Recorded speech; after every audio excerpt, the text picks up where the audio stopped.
For my manipulatives video, I decided to use pattern blocks. What I really like about these is that they come in multiple shapes and in colors. However, even though they're in different colors, each shape has a specific color. So you're always going to have, triangles that are green. So you don't necessarily get confused with them. For my practicum, I am in kindergarten at Theodore Roosevelt. So when you brought up this activity and we found out our placement, for some reason, my mind just went straight to pattern blocks. I've always really liked them. I don't know, I just really like geometry. So I thought this would be perfect. So 3 different areas that you could use this in. So for geometry, obviously you can have them classify shapes, you can have them describe objects in the environment using names and describe the relative position of these objects. So something I thought would be really cool was you have students draw a box, a square, on a whiteboard and then have the student place the shape next to the box, above the box, below the box, square, and have their partner tell them what shape it is and where the shape is in relation to this box. Just something super easy that you could do. And then you could also use this for measurement and data.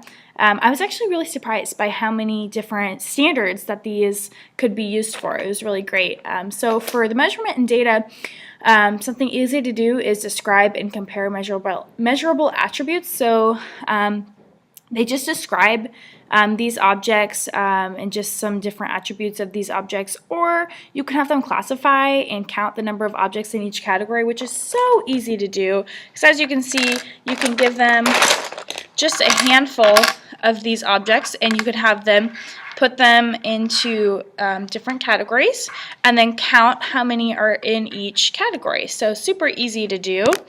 And then lastly, I thought that it would fit in the counting and cardinality as well, just because you can have them once again count those numbers and then also understand that each successive number name refers to a quantity that one is larger. So say that you have 3 triangles and they are going to count them. So they can easily see that one triangle is just one, but when you add 2, they're gaining something else, and then when you add 3, they're gaining another object.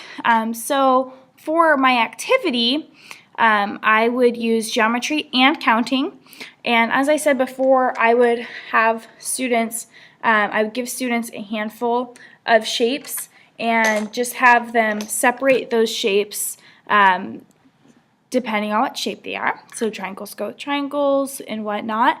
And then they count how many are in each group. Super easy and super fun. Another activity that I thought would be fun, and this just covers one strand, so was going to be just a separate activity that I thought.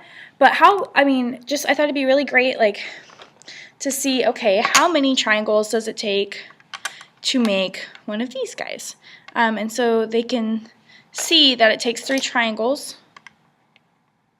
to fit into one. So I just also thought that might be something fun to do. Other than that, I think honestly you could do so many different things with these shapes and pattern blocks, and I will definitely be using them in my own classroom. Well, thank you for watching and have a great day. Bye!